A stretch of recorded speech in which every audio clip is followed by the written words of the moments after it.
So if you have an older iPad or are looking to upgrade to a newer iPad, this video is for you. So if we look at Apple and their iPads over the last few years, we can see that there has been a point, just like in smartphones, where they have plateaued. So essentially what has happened is, in general, when we're talking about the tech space, phones and tablets, all of these devices you can just carry on your person, they had a point where they were really growing exponentially. And then after a few years, it started to plateau. So my point is, compared to 6-7 years ago, where you might have got some value from upgrading year over year to a new iPad, things have changed. And especially in the iPad Pro series, when they moved to the new design with the 2018 iPad Pro. So firstly, we're just going to explain why this iPad is pretty amazing as it is. So one, it was the first iPad with those symmetrical borders that is the latest design Apple have, other than their minute changes in recent years with thinness, for example. It was the first to support the second generation Apple Pencils, which are now the go-to for anyone buying a new iPad, other than this Pro Pencil they have, which is very much specifically just for designers. Adding to that new format with the bezels, it has the latest screen design without a home button and everything else that comes with that. Basically, it looks modern and it looks like you could have bought this one this year. It was the first with Face ID, upgrading from Touch ID, working at both angles and very, very, very fast and smooth. You wouldn't notice much of a difference, say, using the Face ID on this or the Face ID on the iPhone 16. And it also came with a monstrously powerful A12X processor at that time, which was comparable to the iPhone XS and iPhone 11 series. It was kind of in between.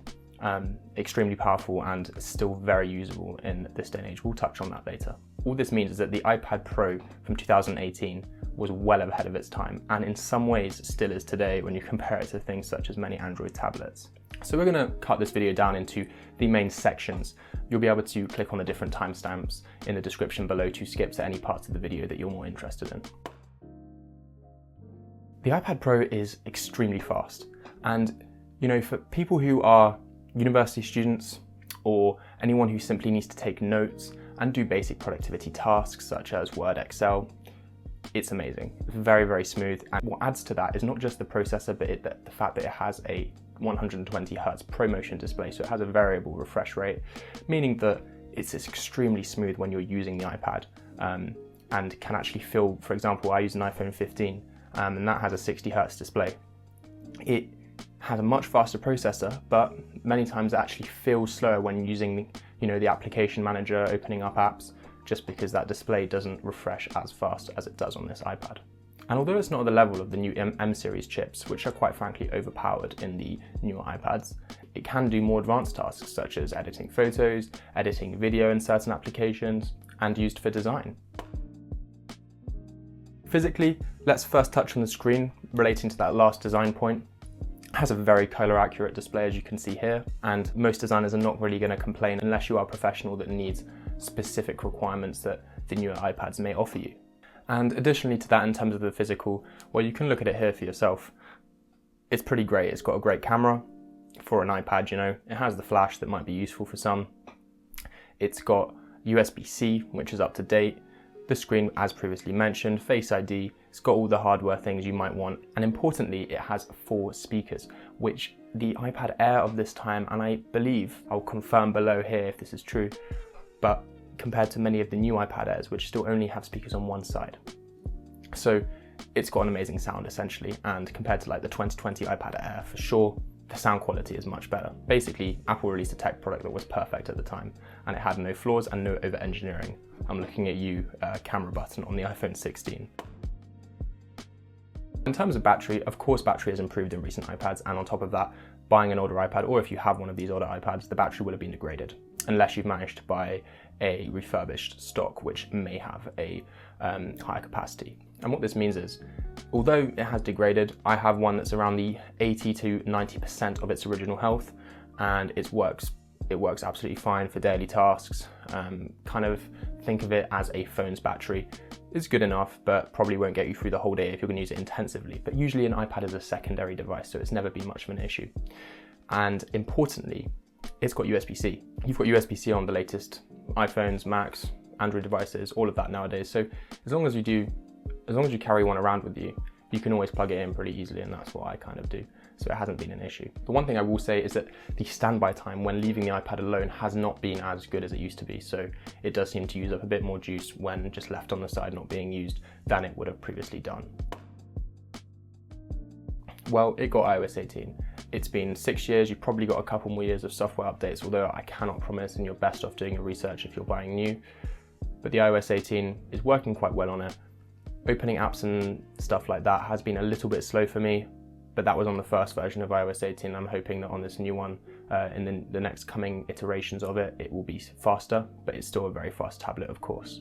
I think it's more to do with the bugs on iOS 18's first version than anything else.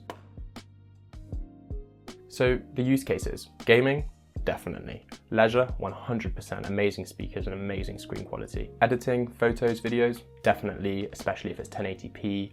4K might be a bit more difficult in the video department, but probably doable if you're doing small projects. Laptop, well yeah, if you don't need many of these desktop programs that exist nowadays, and you just need to do email and the basics like documents, the iPad is very reasonable. You can get it for a very good price, buy a nice keyboard case for it, and you're good. It does work. So why should you still buy this tablet? Well, firstly, let's just have a look at the looks one last time. Here's the M4 iPad, here's the 2018 iPad Pro, and here's one of the latest Android tablets. It fits in, right?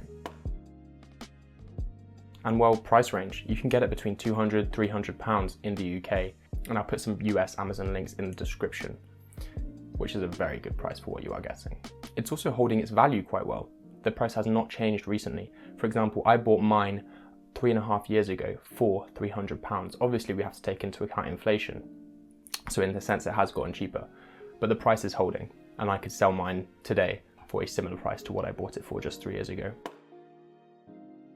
Really, honestly, it's just a great iPad, and it's not so much a reason to get this, as it is a reason to not buy one of the newer ones. And if you're worried about updates, which is fair enough, you could just go for the iPad Pro 2nd generation, which I'll put some links to in the description. The only negatives are, one, software. So unless they find a way to justify not updating it to iOS 19, I would assume it gets that, but I'm not sure about after this. And also the battery, but that comes with any older device, and Apple can replace that for you for around the £100 mark in the UK, and I believe the same in the US. And I have heard, don't quote me on this, but I have heard that they actually replace the whole iPad sometimes, which is good news. So here's my conclusion. If you already have one of these iPads, stick with it. It's amazing. You're not going to get much more from the newer ones, and I would continue holding on to this one, maybe change the battery for another couple of years. If you are thinking of buying one, go for it. If you are someone who is using it for leisure purposes, note-taking as a student, or perhaps a few intensive tasks, but not too many. And if you are not too worried about updates. Now, if you are worried about updates, or you want to do more intensive things, maybe go for the 2nd or 3rd generations, which I will also put links to in the description. Thanks very much for listening, and I'll see you in the next one.